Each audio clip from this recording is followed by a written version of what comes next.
अरे पढ़ने वालों दोस्तों, सबसे पहले तो बहुत बहुत शुक्रिया, आपने केमिस्ट्री के फर्स्ट पार्ट का जो मैंने वीडियो बनाई थी उसको बहुत प्यार दिया यार आपने, और आप लोगों ने इतना ज़्यादा डिमांड करी भैया सेकंड पार्ट भी बनाओ। सच बताऊं, जब मैंने वीडियो बनाई थी फर्स्ट पार्ट की, मुझे लगा यार तू मास्टर तो फिजिक्स का है और 11th की केमिस्ट्री की वीडियो बना रहा है तो शायद बच्चे लाइक ना करें, भाई केमिस्ट्री के तो बहुत सारे टीचर हैं यूट्यूब पर। तो लेकिन आपने इतना प्यार दिया और उसके 20,000 से ज़्यादा व्यू थे, मैंने कुछ दिन पहले देखा था। मुझे उम्मीद नहीं थी हमारे जैसे छोटे से गरीब चैनल के लिए इतना। थैंक यू वेरी मच, हाथ जोड़कर, और आप लोगों की सेवा में हमेशा तत्पर। सेकंड वीडियो आ गई, लेट हो गई क्योंकि इस पर बहुत काम चल रहा था और आपको पता है मैं फिजिक्स का बंदा हूं, तो मैंने अपनी कोचिंग के जो केमिस्ट्री फैकल्टी हैं वो प्लस जितने भी स्कूल हैं आसपास के, मेरा सबसे कॉन्टैक्ट रहता है। चूंकि मैं एग्जामिनर हूँ, हर साल बोर्ड की कॉपी चेक करने जाता हूँ और ड्यूटी लगती है बोर्ड में, इस साल भी लग रही है, तो भाई कनेक्शन तो बन ही जाते हैं ना। तो मैंने सबको फोन मिलाया, मैं देखता हूँ यार कौन कौन काम आता है। मैंने कहा भाई अपने अपने एक्सपीरियंस से सारे इंपॉर्टेंट क्वेश्चन भेजो, तो भाई सबने भेजे। जितने भी स्कूल के टीचर थे, एनसीआर के, दिल्ली के, फरीदाबाद के भी 2 टीचर थे, गुड़गांव के 1 टीचर थे, नोएडा के तो 4-5 टीचर थे, और कई स्कूलों में पढ़ा चुका हूँ तो मुझे पता है कि कहाँ क्या है। तो सबने अपने अपने एक्सपीरियंस से क्वेश्चन दिए और मैंने उसके हिसाब से आपके सिलेबस को बताया इसमें पूरा पहले की तरह, और मैं आपको एनसीईआरटी के इन टेक्स्ट क्वेश्चन भी बताऊंगा। ये आपकी बुक एनसीईआरटी मेरे हाथ में है, इसको भी बताऊंगा मैं। आपकी 2 बुक है एनसीईआरटी केमिस्ट्री की, 70 नंबर का पेपर आता है, इस बुक में से 34 नंबर का पेपर आएगा आपका 70 में से, यानी कि 36 नंबर फर्स्ट बुक और 34 नंबर ये। मैं यूपी बोर्ड से पढ़ा हुआ हूँ तो मैं 36-34 ऐसे बोलता हूँ, समझ जाना आप, 36-34। यूपी बोर्ड वालों को फायदा होता है, उन्हें हिंदी भी आ जाती है समझ में और इंग्लिश भी, है ना। हिंदी पहले और इंग्लिश तो हम सीख ही लेते हैं, सीबीएसई वालों को हिंदी में दिक्कत आती है। तो ये अब शुरू करते हैं भाई, उम्मीद है आपको बहुत काम आएगी वीडियो। एक बात और कह रहा हूँ कि इसमें इतना ज़बरदस्त काम किया है हमने, इतनी मेहनत करी है कि भाई भगवान ने चाहा तो आपका पेपर 99% इसमें से ही आएगा, क्योंकि जितने भी टॉप स्कूल हैं सबके टीचर्स से सलाह लेकर ये वीडियो बनाई गई है और मैंने भी अपना एक्सपीरियंस इसमें डाला है जो मुझे लगा था। तो चलिए शुरू करते हैं। 34 नंबर का ये पार्ट है आपका, और ये आपके चैप्टर हैं टोटल इसमें, चैप्टर 8 से लेकर चैप्टर 14 तक। चैप्टर 8 है रेडॉक्स रिएक्शन, चैप्टर 9 है हाइड्रोजन, चैप्टर 10 है द एस ब्लॉक एलिमेंट्स और चैप्टर 11 है द पी ब्लॉक एलिमेंट्स। अगर मैं इन चैप्टर्स को देखूं तो भाई ये चैप्टर ही 16 नंबर के हैं। ये चैप्टर जो शुरू के 4 चैप्टर हैं 8, 9, 10, 11, ये 16 नंबर का वेटेज सीबीएसई ने दिया है, तो आपके स्कूल में 16 नंबर का पेपर इनमें से आएगा। और आप अपने स्कूल के ऑब्जेक्शन कर सकते हो, अगर आपका स्कूल फॉलो नहीं करता इसको तो ऑब्जेक्शन भी कर सकते हो। अच्छा, इसके बाद चैप्टर 12 ऑर्गेनिक केमिस्ट्री यहाँ शुरू होती है, some basic principles and techniques. और भाई चैप्टर 13 हाइड्रोकार्बन्स, ये ऑर्गेनिक केमिस्ट्री कहते हैं इसको, ये कुल मिलाकर 18 नंबर का है। देखो ये 4 चैप्टर 16 नंबर के, 2 ही चैप्टर 18 नंबर के हैं, इसलिए ऑर्गेनिक केमिस्ट्री को इंपॉर्टेंट माना जाता है। मैं फिर एक बात कहता हूँ आपसे, मेरा एक्सपीरियंस और मेरे गुरुजी पी बहादुर सर मुजफ्फरनगर के, नाम सुना होगा आपने, कोटा के सारे कोचिंग में उनकी बुक पढ़ाई जाती है फिजिकल केमिस्ट्री की। जब मैं उनसे पढ़कर निकला कोचिंग पूरी करने के बाद, मैं उनका प्रिय शिष्य था उस टाइम, अब तो बीमार चल रहे हैं वो। मैंने कहा सर ऑर्गेनिक केमिस्ट्री या केमिस्ट्री है क्या, तो उन्होंने बोला था रट्टाफिकेशन है। और ये बात सच है दोस्तों, कोई भी केमिस्ट्री का टीचर बुरा मत मानना, ये बात सच है। केमिस्ट्री और बायोलॉजी रटने के सब्जेक्ट है, रटना मतलब मेमोराइजिंग सब्जेक्ट हैं। इनमें लॉजिकल थिंकिंग ज़्यादा काम नहीं करेगी, और आपने देखा भी होगा जिसकी मेमोरी पावर ज़्यादा होती है उसके नंबर ज़्यादा आते हैं। तो भाई ज़्यादा चक्कर में मत पड़ना कि ये बॉन्ड यहाँ क्यों बना, इलेक्ट्रॉन यहाँ क्यों घुस गया, सब जुगाड़ है इसमें। एक रूल अभी आप पढ़ोगे, अगली उसमें वो फेल हो जाएगा। मॉलिक्यूलर ऑर्बिटल थ्योरी मैंने इतनी मुश्किल से समझ में आई मेरी जब मैं पढ़ता था, अगले चैप्टर में फेल हो गई। एक्सेप्शन, मैंने सर से पूछा सर ये कैसे हुआ, एक्सेप्शन है। अरे भाई अब ऐसे छोड़ो। तो भाई ये ज़्यादा दिमाग मत लगाना इसमें, जैसे आप फिल्में देखने जाते हो बॉलीवुड की, ऐसी केमिस्ट्री भी है। चैप्टर 14 जो है एनवायरमेंटल केमिस्ट्री है, पूरा चैप्टर डिलीट हो चुका है भाई, पहले ही बता दूं वीडियो शुरू होने से पहले। चलिए अब शुरू करते हैं इसको। चैप्टर 8 रेडॉक्स रिएक्शन, ये आप देख सकते हैं 4Fe+3O2 कुछ रिएक्शन दिखाई गई हैं, इलेक्ट्रोलाइटिक सेल दिखाई गई हैं। इस चैप्टर में concept of oxidation and reduction very important. Redox reaction exam में आ सकती है आपके, oxidation number, balancing redox reaction जरूर करके जाना। मैं साई लगाता हूँ, इस साई का निशान है ग्रीक भाषा में, जब मैं साई लगाऊं तो समझ जाना है क्वेश्चन आपके एग्जाम में आ सकता है। In terms of loss and gain of electrons and change in oxidation number, ये वाला पूरा इन्होंने हटा दिया है, एप्लीकेशन ऑफ रेडॉक्स रिएक्शन नहीं आएगा, इसको छोड़ दिया पूरा, ठीक है। अब अगर इसमें देखें कि सबसे ज्यादा इंपॉर्टेंट क्या चीजें हैं, क्वेश्चन बेस्ड ऑन टॉपिक्स, तो ऑक्सीडेशन नंबर स्पेशली एक्सेप्शंस आ सकते हैं, एक्सेप्शन पर बेस्ड ऑक्सीडेशन नंबर वाले क्वेश्चन आप जरूर करके जाना। बैलेंसिंग बोथ मेथड्स, जो दो बैलेंस करने के 2 मेथड हैं दोनों करके जाना, और बैलेंसिंग वाले एनसीईआरटी के सारे एग्जाम्पल करके जाना। जब हमने बहुत सारे केमिस्ट्री के टीचर से बात करी तो उन्होंने बताया कि हम ज्यादातर क्वेश्चन एग्जाम्पल से देंगे इस क्वेश्चन के टॉपिक पर, तो भाई ज्यादातर क्वेश्चन आपके एग्जाम्पल से आएंगे, जरूर करके जाना। इलेक्ट्रोकेमिकल सेल पर बेस्ड न्यूमेरिकल्स क्वेश्चन जरूर करके जाना, बहुत इंपॉर्टेंट है। एटलीस्ट एक एग्जाम्पल कर लेना, चिंता मत करो, मेरे हाथ में बुक है, मैं आपको अगले पेज पर बता रहा हूँ कौन कौन से एग्जाम्पल आपको करके जाने हैं, ठीक है। बिल्कुल घबराओ मत। अरे पढ़ने वालों तुम्हारे लिए तो भाई जान हाजिर है, तो बहुत छोटी चीज है, डरो मत, तुम्हारा एग्जाम मुझे पता है। एग्जाम्पल 8.1 एनसीईआरटी का जरूर करके जाना, जितने भी टीचर से बात करी सबने कहा जरूर आएगा। और पेज नंबर है भाई इसका 256, ठीक है। ये बहुत इंपॉर्टेंट, मैं इस तरह सेपरेट करता जाऊंगा जिससे आपको ज़्यादा दिक्कत ना हो। और इसके बाद एग्जाम्पल 8.4 पेज नंबर है 261। इसके बाद जो ज़्यादा इंपॉर्टेंट चीज़ें बता रहा हूँ मैं आपको, एक ना इसमें ये पेज नंबर 265 पर ये टेबल दे रखी ग्रीन कलर की, द पैराडॉक्स ऑफ फ्रैक्शन और ऑक्सीडेशन नंबर। ये पैराडॉक्स जरूर पढ़ लेना, paradox of fractional oxidation number, ये पढ़ लेना ऐसे सरसरी निगाहों से। और इसके बावजूद भी आप जब पढ़ोगे तो एक डायरी रखा करो साथ में और मेन चीजें नोट कर लिया करो। पेज नंबर 265 पर है, पेज नंबर 265 ऐसे, क्लियर। तो ये आपका हो गया। इसके बाद अगर आप मुझसे पूछोगे, जो मैं आपको इंपॉर्टेंट चीजें बता रहा हूं, बहुत इंपॉर्टेंट एग्जांपल है 8.10, ये जरूर करके जाना। अब एक्सरसाइज पर आते हैं। ये एक्सरसाइज यहां से शुरू होती है, बहुत सारे क्वेश्चन दे रखे हैं, मतलब क्वेश्चन की भरमार है, 30 क्वेश्चन दे रखे हैं, पर इसमें से हमने एक्सरसाइज में से कुछ मेन क्वेश्चन आपके लिए निकाले हैं। सबसे पहले क्वेश्चन निकाला 8.6, जरूर कर लेना, बार बार कह रहा हूं। 8.13, अब आप देखो 30 क्वेश्चन में से मैं कितने क्वेश्चन दूंगा आपको, गिनते रहना, अभी तक 3 क्वेश्चन दिए हैं बस।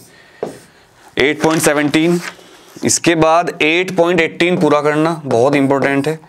और इसका ये पीडीएफ भी दे देंगे आपको वीडियो के डिस्क्रिप्शन में ही, ताकि आपको दिक्कत ना हो। 8.26, 8.28, 8.29 और 8.30। अब आप सोचो, 1 2 3 4 5 6 7 8, कुल 8 क्वेश्चन दिए 30 में से तुम्हारे भाई ने। सोच लो कितनी मुश्किल लगी होगी इसे बनाने में। तो जो बच्चे कह रहे थे भैया वीडियो लाओ, तो टाइम लगता है भाई क्वालिटी वाली वीडियो बनाने में, ऐसे नहीं कर सकते ना आपके साथ चीटिंग। हमें कोचिंग सेंटर है अनुराग थे क्लासेस, हमारा एक नाम है, हमारा एक सम्मान है, हमारी एक इमेज है, हम उसके हिसाब से वीडियो बनाएंगे। वो मैं न्यूज़ वीडियो में थोड़ा उसमें आ जाता हूँ, तो वो अलग चीज़ है, वो आपको मैं जोश के लिए करता हूँ। चैप्टर 9 हाइड्रोजन पर आते हैं। ये आप हाइड्रोजन देख सकते हैं, बड़ी खुश हो रही है क्योंकि एक ही इलेक्ट्रॉन है। जैसे किसी माँ बाप का एक ही बच्चा हो तो उसको ज़्यादा टेंशन नहीं होती, क्योंकि उसको पालना पोसना आसान रहता है। इलेक्ट्रॉन देखो शैतान हो गया, अकेला बच्चा बिगड़ जाता है। इलेक्ट्रॉन देखो पूरा शैतान चल रहा है यहाँ पर, है ना, एक इलेक्ट्रॉन है। ये एनिमेशन दिख रहा होगा आपको। अरे हाइड्रोजन, इसको समझा ले, ये नालायक, तेरा इलेक्ट्रॉन कहीं भी चला जाता है, तेरा मतलब पीरियोडिक टेबल में तेरी पोजीशन भी सेट नहीं है। समझा अपने बच्चे को इसको। चलो गुस्सा मत करो। चैप्टर ये आ गया हाइड्रोजन, और इसमें मुझे बहुत फेवरेट चैप्टर था मेरा पढ़ते हुए, position of hydrogen in periodic table. ये सिलेबस आपका बहुत इंपॉर्टेंट टॉपिक है। अकरेंस, हाइड्रोजन कहाँ कहाँ मिलती है, isotope, hydrides, ionic, covalent and interstitial, physical and chemical properties of water. भाई ये बहुत इंपॉर्टेंट हो गया, मैं बताऊंगा क्यों। हैवी वाटर, D2S का फॉर्मूला, इसका atomic number, hydrogen as a fuel, hydrogen को फ्यूल की तरह कैसे यूज कर सकते हैं, इसको जरूर पढ़ लेना। हमारी सरकार जो है, इंडियन गवर्नमेंट, ये अब पेट्रोल डीजल से थोड़ा अपने आप को हटा रही है, इलेक्ट्रिकल और हाइड्रोजन फ्यूल की तरफ भाग रही है। और मैं आपको बताऊंगा, मैंने लिखा है अब वाटर बहुत खास हो गया है। ये मैंने क्यों लिखा है कि वाटर खास हो गया है। देखो वाटर खास हो गया, बात सच है, और वाटर के खास होने के पीछे का रीजन बताऊंगा मैं आपको।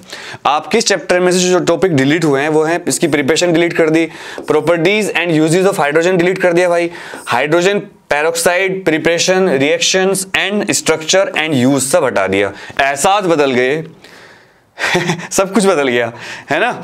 ये बहुत खास टॉपिक था, मैंने लिखा पहले बहुत इंपॉर्टेंट टॉपिक था, लेकिन आप इसे भी पढ़ लेना क्योंकि ये नीट और जेईई में अभी भी आएगा। लेकिन अब जब इसे हट गया आपके सिलेबस से, 30% सिलेबस रिडक्शन किया सीबीएसई ने, तो इसके बाद वाटर बहुत ज्यादा खास हो गया हमारे लिए। मतलब वाटर इतना इंपॉर्टेंट हो गया आप सोच नहीं सकते। तो वाटर को ध्यान से करके जाना।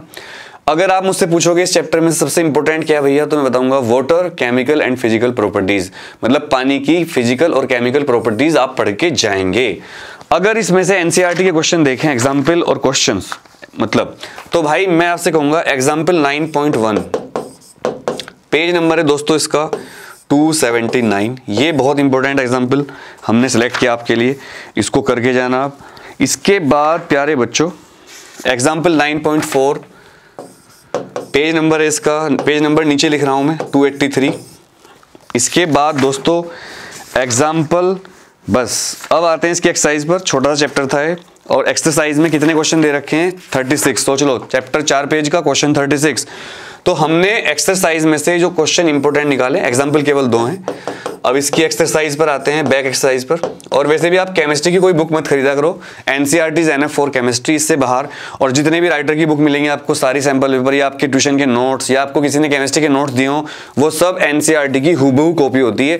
इवन कोटा के और दिल्ली के बड़े कोचिंग के केमिस्ट्री और बायोलॉजी के नोट्स भी एनसीईआरटी की कॉपी हैं। खुलेआम बोल रहा हूँ, चेक कर लेना एक बार, वर्ड टू वर्ड कॉपी मिलेंगे आपको।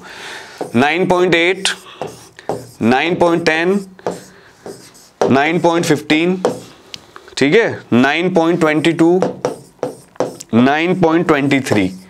देखो 36 क्वेश्चन है, कितने बता रहा हूं देख लेना। और 9.32 ये क्वेश्चन है बस, मतलब 1 2 3 4 5 6।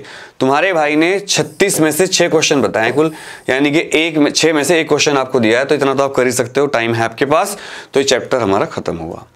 नेक्स्ट चैप्टर आता है चैप्टर 10। अरे पढ़ने वालों, एस ब्लॉक एलिमेंट को मत भूल जाना दोस्तों। एस ब्लॉक एलिमेंट में बहुत स्टेबल एलिमेंट होते हैं, प्रोटॉन इलेक्ट्रॉन दिखाया आपको, ये सारा एनिमेशन आप देख रहे हैं। सोडियम है, पोटेशियम है, ये सारे एग्जाम्पल दिखाए, 19 और सोडियम का 11 होता है।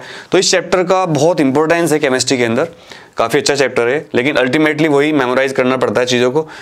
अब इस चैप्टर की अगर बात करें तो जो पिलर सिलेबस आपको दिख रहा है सब है, और केवल ये सिलेबस इसमें से काटा गया है, आगे भी है भी।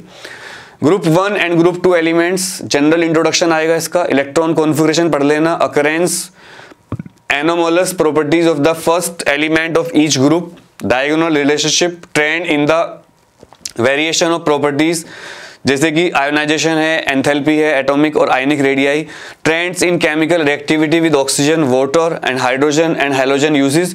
लेकिन अब जो रेड आपको दिख रहा है सब कट गया है। Preparation and properties of some important compounds, ये काट दिया है।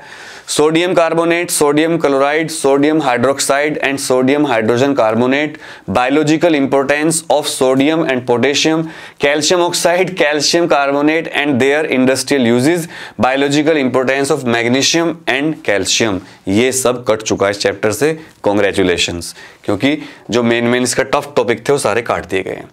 अगर आप कहोगे मुझसे कि इस चैप्टर से पढ़ के क्या जाएं, तो हमने इसमें से बहुत सारे टीचर्स, अपने फैकल्टी, जो हमारी कोचिंग की फैकल्टी केमिस्ट्री की 2 टीचर है हमारे पास, और मैंने अपना मेहनत करके और क्वेश्चन पेपर हमने बहुत सारे देखे। क्योंकि आपको मैंने बताया था पहले भी कि मुझे एक शौक है, लोगों को अलग अलग शौक होते हैं, कोई स्टैम्प कलेक्शन करता है, कोई कुछ कलेक्शन करता है, मुझे क्वेश्चन पेपर कलेक्शन का शौक है। कितना भी आप कंप्यूटर कर लो, कितना भी कर लो, लेकिन जो एक हार्ड कॉपी चीजें होती है वो ज्यादा काम आती हैं। तो जितने भी स्कूल के आसपास क्वेश्चन होते हैं, जब पेपर होते हैं, तो उनके क्वेश्चन पेपर में कलेक्ट कर लेता हूँ, अपने दोस्तों से, बच्चों से मांग लेता हूँ। कोचिंग में हर स्कूल के बच्चे आते हैं करीब, तो उनसे कह देता हूँ भाई दे दो। कुछ बच्चे नहीं देते, ना सर मम्मी ने मंगाया, तो मैं उसकी फोटो स्टेट कर लेता हूँ, फोटो खींच लेता हूँ, आजकल मोबाइल रहता है सबके पास। तो इसमें डायगोनल रिलेशनशिप जरूर पढ़ के जाना।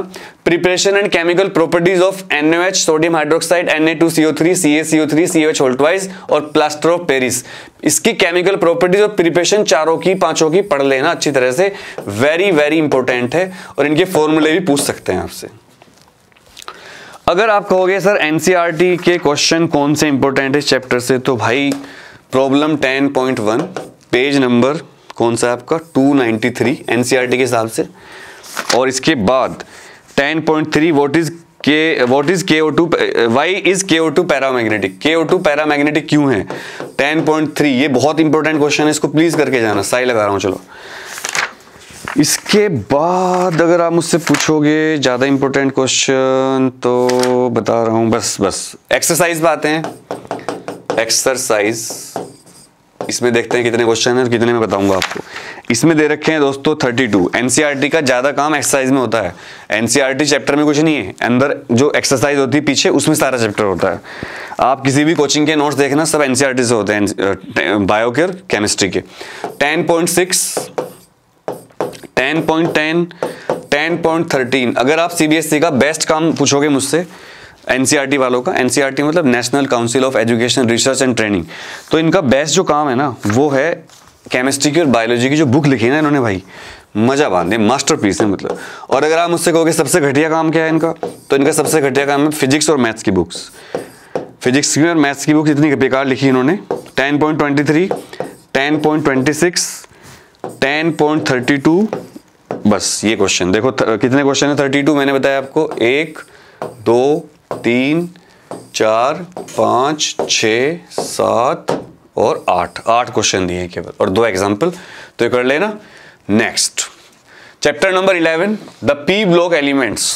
बहुत अच्छा चैप्टर है ये। ऑक्सीजन आपको दिख रही होंगी और O3 सॉरी, और इसमें आप नाइट्रोजन देख रहे होंगे यहाँ पर। पी ब्लॉक एलिमेंट्स बहुत इंपॉर्टेंट चैप्टर है, और इसमें जो सिलेबस कटा है वो रेड से दिखेगा, और जो सिलेबस अभी एग्जिस्ट कर रहा है वो आपको पीले कलर से दिखेगा। तो अगर बात करें सिलेबस की कि क्या क्या इस चैप्टर से आ रहा है, तो मैं आपको एक बार एक्सप्लेन कर देता हूँ।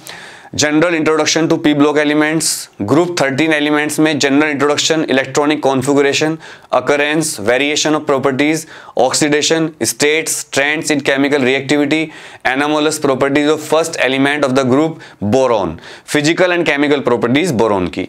ग्रुप 14 की अगर बात करें तो एलिमेंट्स सारे आते हैं इसमें। General introduction, electronic configuration, occurrence, variation of properties, oxidation, states, trends in chemical reactivity, anomalous behaviour of first elements.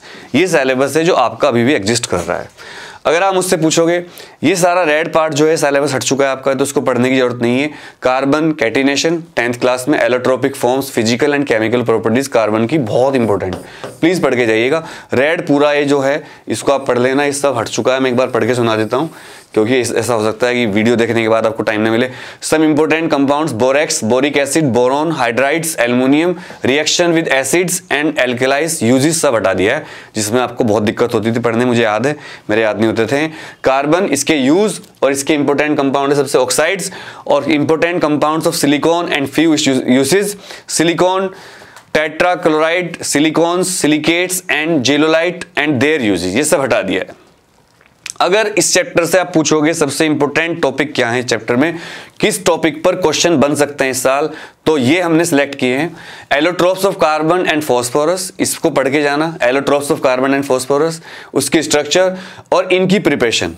कौन कौन है? अमोनिया है, nitric acid, borax, anomalous properties of nitrogen, boron and carbon, very very important, साई लगा रहा हूं, और silicates. Please please इनको छोड़ के मत जाना, क्योंकि सारे टीचर्स ने, जितने एक्सपर्ट थे, सबने कहा इनको जरूर बच्चों को बोलिएगा पढ़ने के लिए। और सारे स्कूल, चाहे आप इंडिया के किसी भी स्कूल के हो, इनमें से क्वेश्चन आपके जरूर आएंगे। और कॉमेंट करके बताना जब आपका पेपर हो जाएगा कि इसमें से आपको फंसा है या नहीं फंसा है। ओके, पी ब्लॉक एलिमेंट हम पढ़ रहे थे अभी, और पी ब्लॉक पर अगर मैंने आपको सारी चीजें बता दी हैं, तो एक बार मैं आपको बता देता हूं एनसीईआरटी से क्या क्या आएगा इसमें, और एग्जाम्पल भी और एक्सरसाइज भी। काफी कोर्स हट चुका है। एग्जाम्पल 11.1 जरूर करके जाना। पेज नंबर है भाई 311 एनसीईआरटी के हिसाब से। किसी के पास कोई दूसरी एनसीईआरटी हो, आजकल डुप्लीकेट एनसीईआरटी भी आ रही है। बोरिक एसिड का वैसे तो हटा दिया, लेकिन 11.4 एग्जाम्पल कर लेना। बोरिक एसिड को वीक एसिड क्यों कहते हैं, पेज नंबर 313 पर है। इसके बाद कुछ हमने एग्जाम्पल लिए हैं, कुछ एग्जाम्पल मैं ऐसे बताऊंगा जो कोर्स हट चुका लेकिन फिर भी मैंने डाले हैं, उसका रीजन मैं आपको बताऊंगा। अगर आपको पता हो तो कमेंट कर देना। कुछ टॉपिक जो मैंने बताया कि हट चुके फिर भी उनके एग्जाम्पल मैंने डाले हैं, उसका रीजन आप बताना मुझे, बहुत गहरा रीजन है। 11.7 diamond is covalent yet it has high melting point, page number 318 पर। क्यों होता है ऐसा? कोवलेंट बॉन्ड होने के बावजूद भी डायमंड का मेल्टिंग पॉइंट इतना ज्यादा क्यों है? इसका रीजन पता हो तो कमेंट कर देना। 11.8 इसके एग्जाम्पल चैप्टर के बस पूछो कि सोना है, सोना गोल्ड है, सारे एग्जाम्पल कर लेना, बट फिर भी जो मैंने बताया वो सारे। अब एक्सरसाइज स्टार्ट हो गई है। एक्सरसाइज को व्हाइट कलर से लिख देता हूं। एक्सरसाइज के क्वेश्चन पहले बताऊंगा आपको कितने क्वेश्चन एक्सरसाइज में। अगर आप सारे क्वेश्चन चेक करोगे तो 38 क्वेश्चन दे रखे हैं। तुम्हारे भाई ने तुम्हारे लिए 11.5, 11.7 ये क्वेश्चन इस पेज से। नेक्स्ट पेज पर मैंने सेलेक्ट किए हैं काफ़ी ज़्यादा जद्दोजहद के बाद 11.15, 11.18 और भाई 11.20, 11.22, 11.28, 38 क्वेश्चन है, ज़्यादा नहीं दूंगा, चिंता मत करो। 11.33 और 11.38। अब बताओ कितने क्वेश्चन दिए मैंने। पीले से इसको करूँगा 1, 2, 3, 4, 5, 6, 7, 8, 9 क्वेश्चन दिए 38 में। सोच लो कितना मुश्किल होता है सिलेक्ट करना। और एग्जाम्पल कितने दिए? 1, 11.1, 2, 3, 4 और 5 कुल एग्जाम्पल दिए, जबकि एग्जाम्पल भी 15-16 थे इसमें। तो ये पी ब्लॉक खत्म, अब ऑर्गेनिक केमिस्ट्री शुरू। हाथ जोड़ लो। जय ऑर्गेनिक माता मैया, जय ऑर्गेनिक माता, कितना भी रट लो तुम याद कुछ नहीं रहता मैया, जय ऑर्गेनिक माता। तो भाई ऑर्गेनिक में मेरा तो ये हाल था, मैं इसे रटता था, भूल जाता था। तो आपके एक जुगाड़ बता रहा हूँ, मैंने देखा लड़कियों की ऑर्गेनिक बहुत तकड़ी होती है भाई। लड़कियों की ना मेमोरी लड़कों से तेज होती है, याद करने की पावर। तो अगर कोई आपकी फ्रेंड हो, बहन हो स्कूल में, तो भाई देख लेना, मतलब समझ गए होंगे ना। Organic chemistry, some basic principle and techniques. अब इसमें जो डिलीटेड है वो रेड से दिखेगा। पहले बता देता हूँ सिलेबस क्या आपका। General introduction, classification and IUPAC nomenclature of organic compounds, electronic displacement in a covalent bond, inductive effect, electromagnetic effect. बहुत इंपॉर्टेंट, बहुत हार्ड। जब मैं इसके लिए पिटा था तो मुझे याद रहता है, मेरे थप्पड़ लगा था, मेरी सर ने थप्पड़ मारा था। रेजोनेंस बहुत इंपॉर्टेंट है, रेजोनेंस में आज तक भूला नहीं, पी बहादुर सर ने से पढ़ाया था। Homolytic and hydrolytic fusion of covalent bonds. Resonance क्या होता है मैं थोड़ा आपको एक्सप्लेन कर देता हूँ। इसके लिए हमारे सर एक कहानी सुनाते थे, मैं बाद में सुनाऊंगा, अभी 1 मिनट रुक जाओ, रेजोनेंस समझा दूंगा। होमोलाइटिक एंड हाइड्रोलाइटिक फ्यूजन, एक अच्छे टीचर का आपके ऊपर कितना इफेक्ट पड़ता है ये आप सोच नहीं सकते। एक अच्छा टीचर आपको ऐसे एग्जांपल से चीज़ें समझाता है जो फिर लाइफ टाइम याद रहती है। सोचो कितने साल हो गए 12th करे हुए, और आज तक मुझे रेजोनेंस की वो चीज़ याद है, हमें पी बहादुर सर ने बताई थी। पी बहादुर सर, अगर आप ये वीडियो देख रहे हो, मेरा चरण स्पर्श स्वीकार करना sir, thank you very much. Chemistry से मेरा पंगा रहा, लेकिन ये चीज़ें भूलता नहीं कभी आपकी वजह से। फ्री रेडिकल्स, कार्बोकेशंस, कार्बोनिक्स और इलेक्ट्रोफाइल्स एंड न्यूक्लियोफाइल्स पता होगा आपको। टाइप्स ऑफ ऑर्गेनिक रिएक्शंस, ये सब आपके सिलेबस में है। लेकिन जो हट गया है वो है methods of purification, qualitative and quantitative analysis. इसके अलावा अब आप मुझसे पूछोगे कि भैया क्या क्या चैप्टर में से इसमें से क्वेश्चन बेसिकली आ सकते हैं, तो हमने जो सिलेक्ट किया with the help of experts of chemistry of NCR, तो उन्होंने बताया कि nomenclature on the basis of functional group, ये आ सकता है, इंडक्टिव इफेक्ट और रेजोनेंस। अब मैं आपको रेजोनेंस बताता हूँ, सर ने क्या समझाया था रेजोनेंस के बारे में।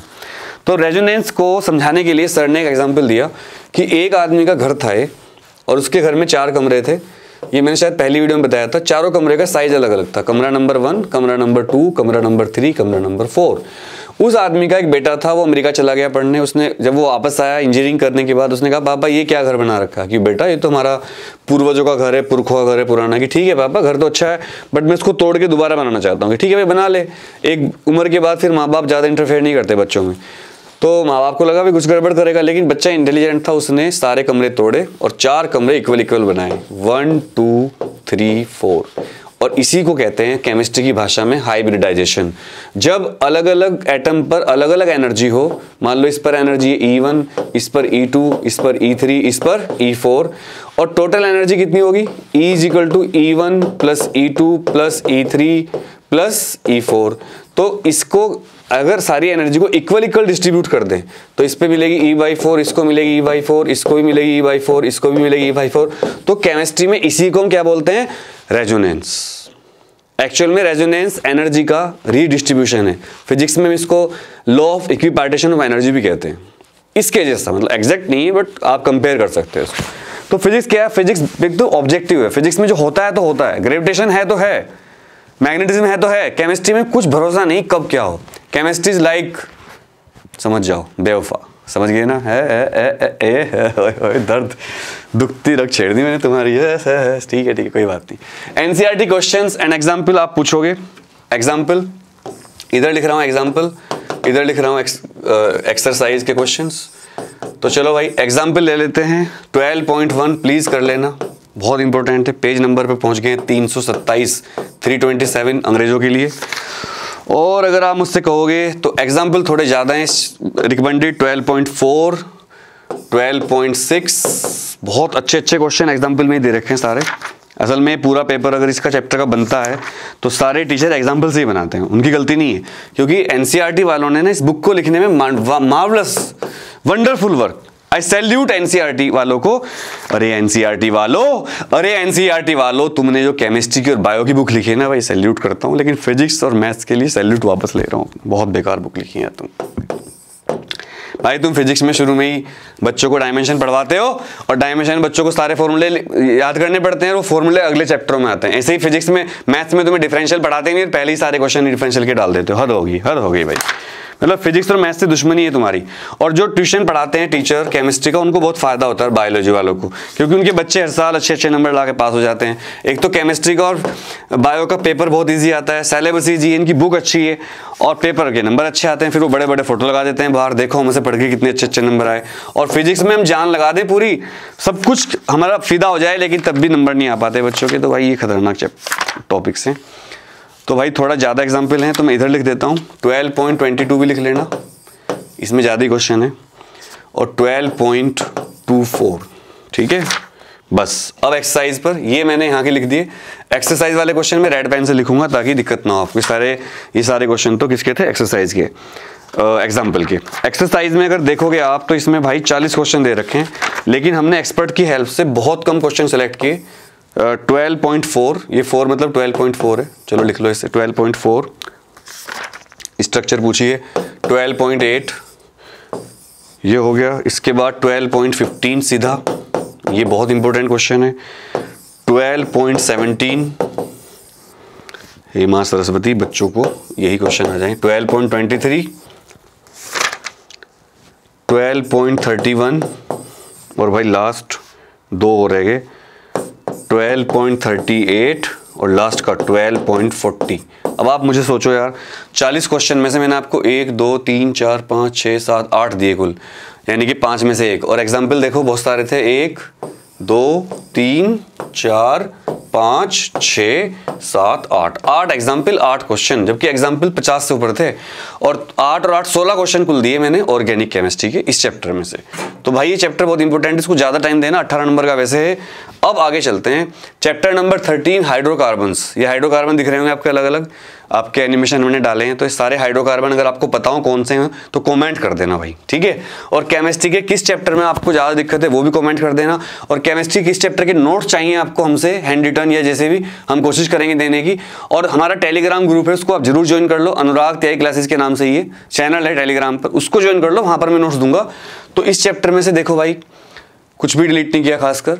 इसके एक बार देख लेते हैं क्या क्या चैप्टर है। Aliphatic hydrocarbons, alkanes, nomenclature, isomerism, conformation, ethane only, केवल ethane, physical properties, chemical reactions, alkenes, nomenclature, structure of double bond, ethene, geometrical isomerism, physical properties, methods of preparation, chemical reactions, addition of hydrogen, halogen, water, hydrogen halides, Markovnikov addition and peroxide effect, ozonolysis, oxidation, mechanism of electrophilic addition, alkynes, nomenclature आएगी इसकी, structure of triple bond, ethyne, भाई 1 bond ethane, 2 bond in और 3 bond आइन, ये नाम रख रखे हैं इन्होंने।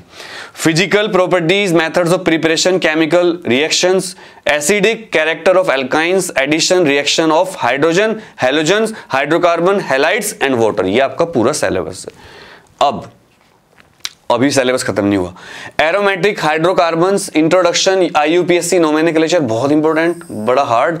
बेंजीन का रेजोनेंस, भाई क्या बताऊं, कुछ भी नहीं है वैसे, देखो ऐसे ये बेंजीन है, मुझे आज भी याद है इसका, ये ऑर्थो मेटा पैरा, फिर इसे डंडा लगा दो, फिर इनको बॉन्ड को बस हटा वो करते रहो शिफ्ट, जिससे बॉन्ड यहाँ था ना यहाँ ले आओ, एक छोड़ के लगाते रहो, फिर ऐसे ही एक और, तो ये रेजोनेंस होती है। जो बेंजीन होती है ना, ये अपने आप को स्टेबल करने के लिए अपने बॉन्ड की ortho Meta para position change करती रहती है, इसको रेजोनेंस कहते हैं, ठीक है। आईयूपीएससी नोमेनक्लेचर हो गया। एरोमेटिसिटी क्या होती है, खुशबू आना। केमिकल प्रॉपर्टीज, जितने भी आप ये यूज करते हो, परफ्यूम्स, डियोज, इन सब में बेंजीन या बेंजीन के प्रोडक्ट होते हैं, उसकी फैमिली के मेंबर्स होते हैं। बेंजीन के बिना किसी भी केमिकल चीज में खुशबू नहीं आ सकती, ठीक है।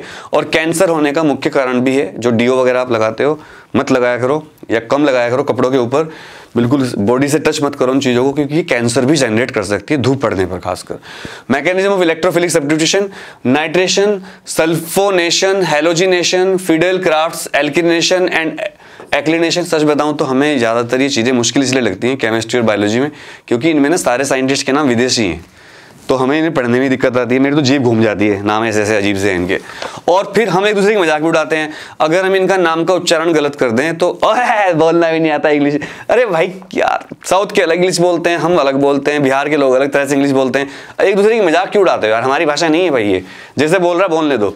और वो नहीं लड़ते ऐसे, अंग्रेज नहीं लड़ते, उनकी भाषाएं भी एक जैसी नहीं है, वो भी आपस में अलग अलग बोलते हैं, लेकिन यहीं पर सारे ज्ञानी directive influence of functional group in mono substituted benzene, और भाई कैरिनिकोगी और टॉक्सिनिसिटी। अब इसमें जो कट गया है वो है free radical mechanism of halogenation, combustion and pyrolysis. इसको छोड़ देना रेड वाले को, ये आपके सिलेबस से हट गया है, ठीक है। अब दोस्तों question based on topics, name reactions, Kolbe reaction बहुत इंपॉर्टेंट, बहुत important, Wurtz reaction, addition reaction of alkenes and alkynes, Markovnikov rule and isomerism मुझे बहुत परेशान करता था, substitution reaction of benzene, alkylation, acylation, saponification, purification, distillation and chromatography, ये सारे important topics इस चैप्टर के हैं। अब अगर आप पूछोगे भैया इस चैप्टर में से इंपॉर्टेंट क्या क्या है एग्जाम्पल, तो वो भी मैं आपको बता देता हूँ। इसमें से इंपॉर्टेंट एग्जाम्पल, बहुत बड़ा चैप्टर है एक्चुअल में, और मैं एक बाय एक बताता हूँ आपको, क्योंकि इसमें से डिलीट तो कुछ हुआ नहीं, पूरा ही छोड़ दिया इन्होंने। तो चलिए एनसीईआरटी के एग्जाम्पल्स और क्वेश्चन मैं आपको बताना शुरू करता हूँ। हर चैप्टर का पहला एग्जाम्पल जरूर किया करो। क्यों? अगर किसी को पता हो मैं ऐसा क्यों कह रहा हूँ तो कमेंट कर देना, अगर नहीं पता हो तो कमेंट कर देना, भैया बता दो क्यों आप ऐसा बोलते हो, तो बता दूंगा। एक आपकी ना एनसीईआरटी में पेज नंबर 368 पर 368 और 369 पर ये दो टेबल दे रखी हैं, प्रॉब्लम के फॉर्म में दे रखी है, प्रॉब्लम 13.2, ये जरूर पढ़ लेना। और ये वाली टेबल दे रखी है structure of IUPAC name, table of page 369 पर जो टेबल दे रखी है इसको भी आप जरूर कर लेना, प्लीज प्लीज प्लीज, ठीक है। इसके बाद 13.3 बहुत बड़ा चैप्टर है, तो जल्दी जल्दी करने की कोशिश करते हैं, वीडियो बड़ी हो जाती है फिर। इसके बाद भाई 13.6 बहुत इंपॉर्टेंट है, 13.6 ये भी कर लेना। इसके बाद एग्जाम्पल अगर देखें, बहुत सारी छोटी छोटी डेफिनेशन जो मैंने बता दी ऑलरेडी आपको। 13.8 ये मिटा दो जरा, ठीक है। 13.8 और 13.10 ये, चलो भाई ये भी हो गया हमारा। इसके बाद 13.12 ये हो गया बच्चों, ज़्यादा नहीं बताऊंगा, चिंता मत करो, हमने बहुत इसमें एक हफ्ता इसी में लगाया हमने कि कौन सा आ सकता है। सारे टीचरों से बड़ी रिक्वेस्ट कर करके आपके लिए क्वेश्चन पूछे। 13.14 बताते नहीं टीचर भाई, क्यों भाई हम तुझे क्यों बताएं अनुराग, तू तो अपनी वीडियो बना देगा, व्यू तेरे आएंगे, हम क्यों बताएं तुझे। अरे सर बता दो सर, लो चाय पी लो सर, बस। एक्सरसाइज हेल्प कर देते हैं, अच्छे लोग भी होते हैं बुरे लोग भी होते हैं, मुझे तो अच्छे ही मिलते हैं ज़्यादातर, और मैं तो किसी से प्यार, सबसे नफरत, किसी से नफरत नहीं करता, प्यार करता हूँ। एक्सरसाइज पे आते हैं, सबका भला सोचता हूँ भाई मैं तो। एक्सरसाइज पे आते हैं, हेटर्स का भला सोचता हूँ। 13.2 ये वाला क्वेश्चन बहुत इंपॉर्टेंट है। इस एक्सरसाइज में जो है क्वेश्चन ज़्यादा नहीं, 25 क्वेश्चन है तो ज़्यादा हमने नहीं लिए। 13.7, 13.12, 13.17 बहुत इंपॉर्टेंट, बहुत हार्ड, 13.20 और एक लास्ट का क्वेश्चन आपका, बस वो तो हो गया, बस ये क्वेश्चन, हाँ 13.8 रह गया, सोच रहा था कि कहाँ चला गया। 13.8 तो भाई 25 क्वेश्चन में से 1 2 3 4 5 6 क्वेश्चन हमने कुल दिए, और एग्जाम्पल ये हो गए। स्क्रीनशॉट ले लेना या इसका पीडीएफ हम डाल देंगे, डिस्क्रिप्शन में मिल जाएगा आपको, ना मिला तो कमेंट कर देना, भूल भी जाता हूँ, काम का लोड ज़्यादा है, क्लास भी लेनी है, क्योंकि यूट्यूब से तो इतने पैसे नहीं आते है ना, 10-12 हज़ार रुपये से कुछ नहीं होता, तो थोड़े ट्यूशन ही पढ़ाता हूँ, और आप लोग अभी सपोर्ट करोगे तो चैनल थोड़ा ग्रो करेगा, तो थोड़ी इनकम होगी इससे भी, कोई दिक्कत नहीं है। और अब भाई चैप्टर 14 इसलिए बोलता हूँ ख़त्म हो गया। ये बड़ी खुशखबरी, जब मुझे देखा पूरा चैप्टर भाई उड़ा दिया सीबीएसई वालों ने, लेकिन ये चैप्टर आसान था, इसको क्या उड़ाते, कोई टफ चैप्टर उड़ाते रिडॉक्स वाला, इसको उड़ा दिया तो आसान चैप्टर था, पढ़ के बच्चे पास हो जाते बालकान, तो इसको उड़ा दिया, ये नहीं आएगा चैप्टर, होल चैप्टर डिलीटेड है आपका ये। एनवायरमेंटल केमिस्ट्री मत पढ़ना। और अब लास्ट में मुझे उम्मीद है कि आपको वीडियो अच्छी लगेगी, लाइक जरूर करना वीडियो को, ट्विटर पर फॉलो कर लो, ट्विटर पर मेरी आईडी है कलर चेंज कर लेता हूँ, दिखेगा नहीं आपको, ब्लैक ले लेता हूँ, @द अनुराग त्यागी, ये मेरी ट्विटर आईडी है, द अनुराग त्यागी। और ये टेलीग्राम पर भी हूँ मैं, टेलीग्राम पर हमारा चैनल है जहाँ पर मैं आपको नोट्स दूंगा, बहुत सारी फ्री चीज़ें मिलने वाली हैं। तो अनुराग त्यागी क्लासेस के नाम से ही चैनल है, उसको सब्सक्राइब कर लेना। और इसका जो लिंक है टेलीग्राम का वो है, वाइट लेता हूँ, t.me/अनुराग त्यागी क्लासेस। ठीक है, अनुराग त्यागी क्लासेस, वो सब लिंक मिल जाएंगे आपको। फेसबुक पर कर लेना, इंस्टाग्राम पर फॉलो कर लेना प्लीज। और भाई केमिस्ट्री में एक बात मैं आपसे कहना चाहता हूँ, केमिस्ट्री में अगर आपको किसी पर्टिकुलर चैप्टर के नोट्स चाहिए कमेंट कर देना। केमिस्ट्री में कोई पर्टिकुलर चैप्टर आपको समझ में नहीं आता, नोट्स कर देना। अरे पढ़ने वालों शर्माना मत, अपना भाई समझना भाई। हम एक फैमिली के नहीं हैं, हम एक माँ से पैदा नहीं हुए हैं तो भाई ना, और सारी बहनें और सारे भाई। और अगली कौन सी वीडियो चाहिए आपको, किस सब्जेक्ट की इंपॉर्टेंट की वीडियो? अच्छा, फिजिक्स की सारी वीडियो आ चुकी हैं, फर्स्ट पार्ट सेकंड पार्ट, इस साल की भी पिछले साल की भी। अगर आप उस पर सर्च करते हो यूट्यूब पर फिजिक्स इंपॉर्टेंट क्वेश्चंस, तो हमारी वीडियो पर आती है आप लोगों के आशीर्वाद से। और भी कोई वीडियो चाहिए तो कमेंट कर देना भाई, उम्मीद है आपको अच्छी लगी होगी। और all the best for your examination, love you all, जय हिंद।